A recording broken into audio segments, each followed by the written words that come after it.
accidentally entering a female bathing area. A former prince of the empire sees the kingdom's new princess naked. Hello and welcome back to our channel Ice Guy. Today we are going to do a recap of the anime series called the Undefeated Bahamut Chronicle. Episode 5. In the ruins, Krulsifer assumes that they have found the key as the place starts glowing, but the ruins start collapsing and Lux quickly holds her hand and takes her out. After getting out of danger, she reveals that she was found here in some boxes. Her foster father thought that she may be of their benefit, but she still doesn't know if she belongs to this place or not. Also, she is worried that she could not find her sibling.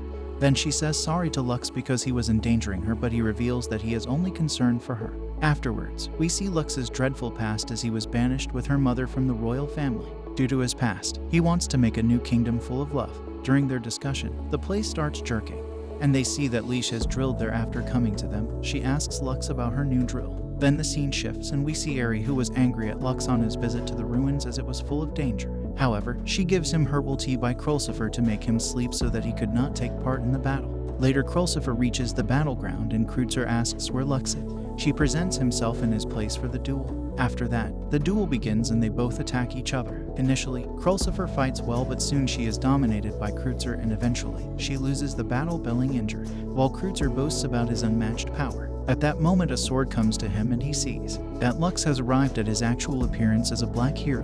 Being astonished, he says that he is mad as he revealed his actual identity for a girl. Lux replies that she is his girlfriend, so he must have to save her. Then he attacks Kreutzer. During the fight, they both seem equal in power because no one was giving an inch. Gradually, Lux feels down and loses control of his drag ride. Seeing this, Kreutzer smiles as he thinks that the black hero is no more. But we see that Lux has intentionally lost control of his drag ride because he was preparing for a full focus blast on Kreutzer. After the blast, he successfully defeats him, and then he comes to Krulsifer and asks her to return to the school. The next day we see Leash and Tilfar outside the meeting room. Tilfar tells Leash if she is feeling anxious she can go inside and check what's happening, and we see that inside Krulsifer has proposed to Lux for engagement, which made him worried. Then she kisses him, and seeing this from the window, Leash gets angry. Episode 6. At school, the students see a strange girl student while the headmistress arrives and orders her to return to her dormitory. After that, we see Charis, who tells the other girls that some rumors about Ragnarok are being spread by someone. Therefore, she tells them that she knows a knight who can face Ragnarok. Her name is Celestia, a daughter of a very noble family. But she hates the boys, and to get her to help me must hide Lux, so that they disguise Lux as a girl and he goes to meet Celestia. She was talking to a kitten. Then Lux is attacked by a mysterious man. She quickly saves him, but he gets a small cut. After that, the man leaves and Celestia takes her to the nurse's room. Here she finds Lux's body muscular and asks if she practices sword. Then Lux asked her why she was talking to a kitten. She tells him to forget and to save the little girls is her duty. The next day, Lux thinks of Celestia, whom he introduced to him as a girl Luno, and she desires to meet him later. At the time, Leash and Krulsifer arrive there and argue with each other about taking Lux. Then the scene shifts to a mysterious person who is imprisoned and Kreutzer has arrived to meet him. The person inside the jail touches Kreutzer's chest, which results in the emission of some dark energy, and he shouts about why he put the seed in him. Then the person gets free and starts blowing a flute. As a result, many abyss monsters gather in the sky over the king. Here in his room, Lux is sitting while holding his arm cut. At the moment, Telfar arrives shouting and takes him to the head office where Leash was arguing to Celestia that they cannot defeat Ragnarok with the assistance of Lux. Lux arrives and introduces him to Celestia. She says that she can alone defeat the Abyss and Rebel army. Having opposite opinions, the head settles the matter by fixing a duel between Lux and Celestia. If he wins against her,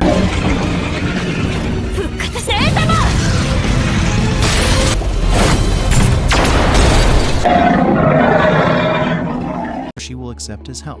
Later, Asania thanks Celestia as she talked against Lux. She then thinks if she is doing right. The following day, when the members of the chivalric order head to Rise Island for a training camp, Lux observes a gigantic building situated on a mountain.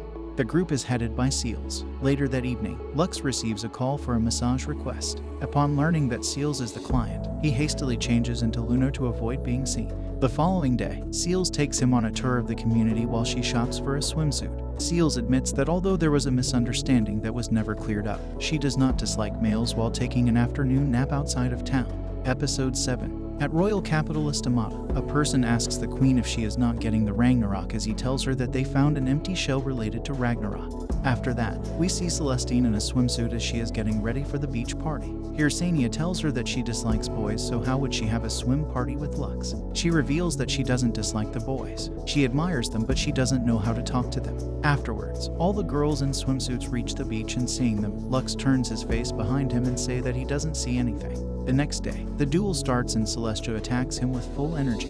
On the other hand, Charis and Telfer encounter the masked man and learn that she is Sania, who is the hidden enemy. And then she equips her powerful drag ride. During the fight, Rangork appears from the ground and Celestia quickly attacks him. Consequently, he collapses, but we see that the masked man and Sani appear there, and through the masked man's flute Ragnarok revives and attacks Celestia, so she collapses. Then Lux attempts to save her and she apologizes to him. At this point, Sani reveals her true face in front of all the members. She tells Lux that Celestia is responsible for his grandfather's death, but he still attempts to save her. Then Sania attacks Celestia, but Lux, while saving her, caught by the attack. During this, Celestine also collapses. When she comes to consciousness, she tells the whole story to Lux, which means she is not truly guilty for his grandfather's death. She thinks that now Lux would hate her, but he puts his sword out.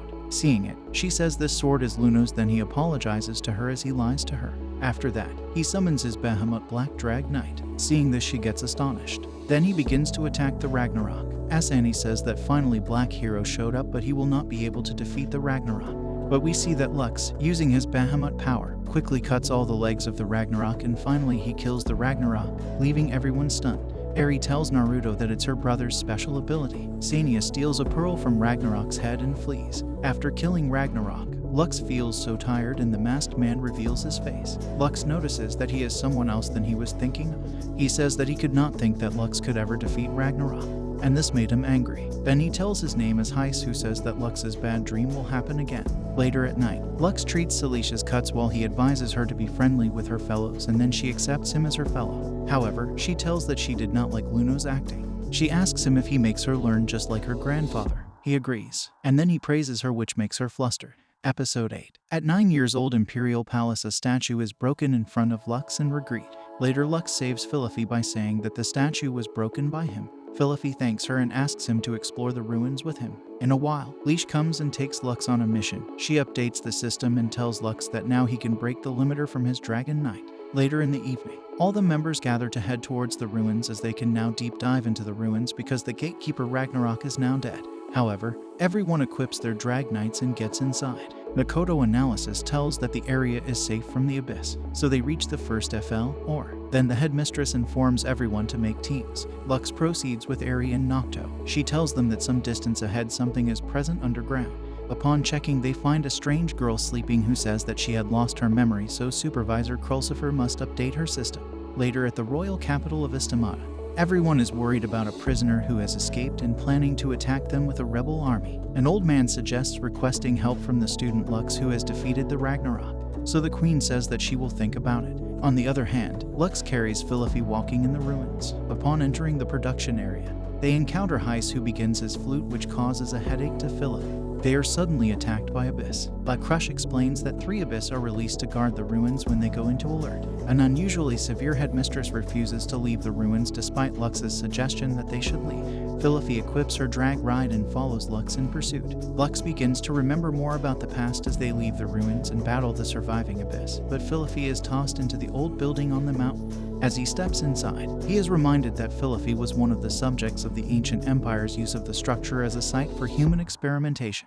When Phi is found, she attacks him while grinning maniacally and shining an unusual light in her eyes. And that's all for today, guys. If you like the recap and want more summaries like this, consider subscribing to our channel.